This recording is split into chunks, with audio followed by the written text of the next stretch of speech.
ओम नमो नारायणाय। अब्बा मंडल संस्थान सरोज देवा जी। तो मार्गशीर्ष की कथा में ये भगवत चर्चा चल रही है। अब है कि भगवान श्री कृष्ण जी ने कहा, उद्धव, संसार में जो मनुष्य, ये जगत क्या है, इसमें क्या हो रहा है, इन बातों का विचार करने में निपुण है, वे चित्त में भरी हुई अशुभ वासनाओं से अपने आप को स्वयं अपनी विवेक शक्ति से ही प्राय बचा लेते हैं। समस्त प्राणियों का, विशेषकर मनुष्यों का आत्मा अपने हित और अहित का उपदेशक गुरु है, क्योंकि मनुष्य अपने प्रत्यक्ष अनुभव और अनुमान के द्वारा अपने हित अनहित का निर्णय करने में पूर्णतः समर्थ है। तो इसमें भगवान ने कहा है, तो मुझसे अधिक भगवान कहते हैं कि जो लोग हैं ये ऐसे, उन्हें मुझसे अधिक अपना शरीर प्रिय है, क्योंकि मैंने प्रकट रूप से जो इतने एक पैर वाले, दो पैर वाले, तीन पैर वाले, चार पैर वाले, चार से भी अधिक पैर वाले, बिना पैर के भी इत्यादि अनेक प्रकार के शरीरों का निर्माण किया है। तो वे अपने शरीर को ही बचाते हैं, अपने शरीर से प्रेम करते हैं।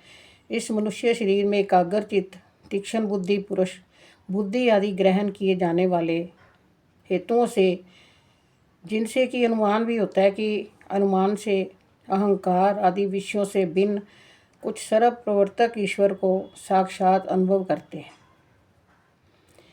इस विषय में महात्मा लोग एक प्राचीन इतिहास कहा करते हैं। ये इतिहास परम तेजस्वी अवधूत दत्तात्रेय और राजा यदु के संवाद के रूप में है।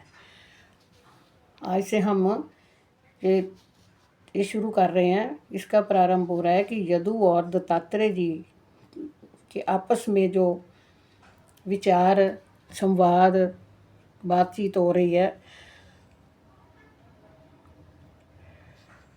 उसका वर्णन कर रहे हैं कि एक बार धर्म के मर्मज्ञ राजा यदु ने देखा कि एक त्रिकालदर्शी तरुण जवान अवधूत ब्राह्मण निर्भय विचर कर रहे हैं।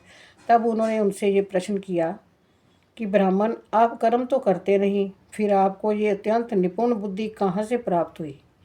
उनके विचार में ये था कि हम कर्म करेंगे तो बुद्धि जो है वो हमारी तीव्र होगी, लेकिन नहीं। उन्होंने कहा कि आप कुछ कर्म तो करते नहीं, लेकिन फिर भी आपकी बुद्धि इतनी तीव्र है, जिसका आश्रय लेकर आप परम विद्वान होने पर भी बालक के समान संसार में विचरते हो। जैसे बच्चा चलता है, ना उसको कपड़े का फिक्र, ना पहनने का फिक्र, ना नग्न अवस्था का फिक्र, ना खाने का, ना पीने का, कुछ भी उसको फिक्र नहीं होता। खाने का भी उसकी माता को होता है, पहनाने का भी उसकी माता को होता है।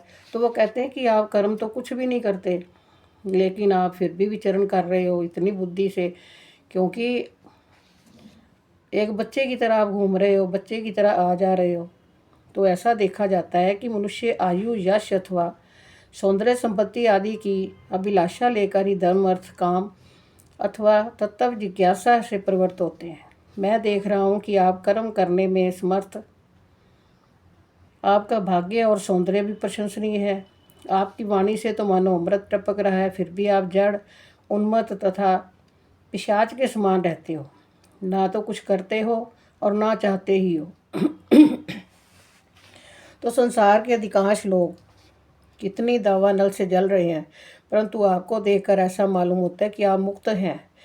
आप तक उसकी आंच भी नहीं पहुंच पाती। ठीक वैसे ही जैसे कोई हाथी वन में दावाग्नि लगने पर उनसे छूटकर गंगा जल में खड़ा हो। ब्राह्मण, आप पुत्र, स्त्री, धन आदि संसार के स्पर्श से भी रहित हो। आप सदा सर्वदा अपने केवल स्वरूप में स्थित रहते हो। ये ध्यान से सुनने वाली बात है, जो हमें शिक्षा देने वाली है। तो आप कृपा करके बतलाइए। भगवान श्री कृष्ण ने कहा, उद्धव, हमारे पूर्वज जो महाराज युद्धु जी, बुद्धि उनकी जिनकी शुद्ध थी, जिसकी बुद्धि शुद्ध होती है, उसको किसी प्रकार की कोई चिंता नहीं होती। देने वाले भगवान, पहनाने वाले भगवान, वो भगवान को जब माँ के रूप में समझते हैं तो एकदम निर्लेप होकर, ना खाने का फिक्र, ना पीने का फिक्र, तो वो देते हैं और भगवान आते भी हैं देने के लिए। विश्वास की बात होती है। तो उनके हृदय में भक्ति थी। बड़े विनम्र भाव से सिर झुकाकर सामने खड़े हो गए। तब दत्तात्रेय जी ने कहा, तो दत्तात्रेय जी ने अब उनको ये बताना शुरू किया। यदु ने प्रश्न किया और दत्तात्रेय जी ने उनको बताना शुरू किया। तो अब वो बता रहे हैं कि राजन, मैंने अपनी बुद्धि से बहुत से गुरुओं का आश्रय लिया है। कहते हैं ना कि ये गुरु बना लिया, तो आप उसी गुरु महाराज के ध्यान में चलते हो, चलते जाते। गुरु एक ही होता है गुरु एक, दीक्षा गुरु एक ही होते हैं जिनसे नाम दान लिया जाता है, जिससे नाम की शिक्षा ली जाती है, वो गुरु होते हैं। गुरु दीक्षा जिन्होंने दी हो। लेकिन शिक्षा गुरु जितने मर्जी आप बना सकते हो, जो भी आपको अंधेरे से प्रकाश की तरफ लेके जाएगा वो आपका गुरु ही होगा।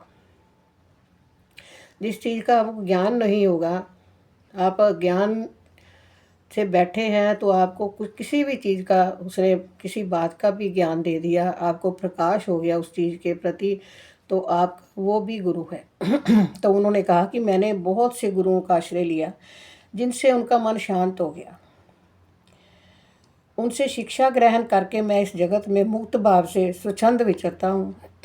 तुम उन गुरुओं के नाम और उनसे ग्रहण की हुई शिक्षा को सुनो। अब वो अपने गुरुओं का विवरण बता रहे हैं, ध्यान से सुनना होगा।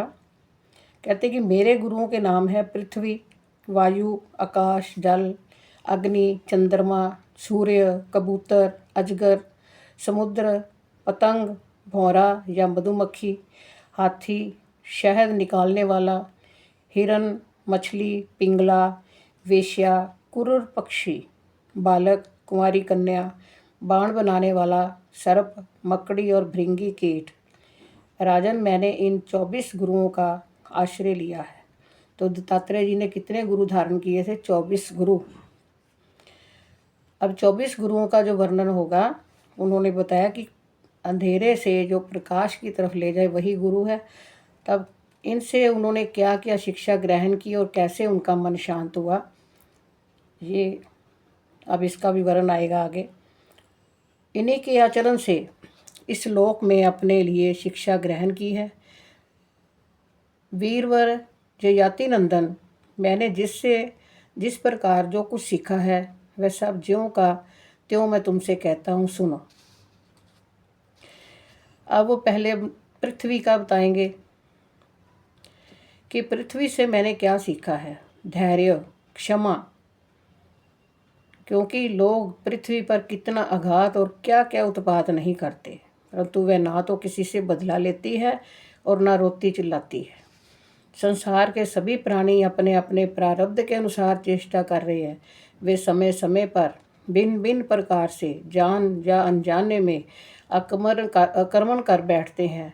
तो धीर पुरुष को चाहिए कि उनकी विवशता समझे, ना तो अपना धैर्य खोए ना क्रोध करे, अपने मार्ग पर ज्यों का त्यों चलता रहे। पृथ्वी के ही विकार, पर्वत और वृक्ष से मैंने ये शिक्षा ग्रहण की है कि जैसे उनकी सारी चेष्टाएं सदा सर्वदा दूसरों के हित के लिए होती हैं, बल्कि जो कहना चाहिए कि उनका जन्म ही एकमात्र दूसरों का हित करने के लिए हुआ है। तो साधु पुरुष को चाहिए कि उनकी शिष्यता स्वीकार करे, उनसे परोपकार की शिक्षा ग्रहण करे। यह है पृथ्वी के गुण, पृथ्वी के उपकार, और जो भी उन्होंने पृथ्वी से गुण ग्रहण किया है उसका वर्णन किया है कि पृथ्वी को मैंने अपना पहला गुरु माना। ओम शांति शांति शांति ही ओम।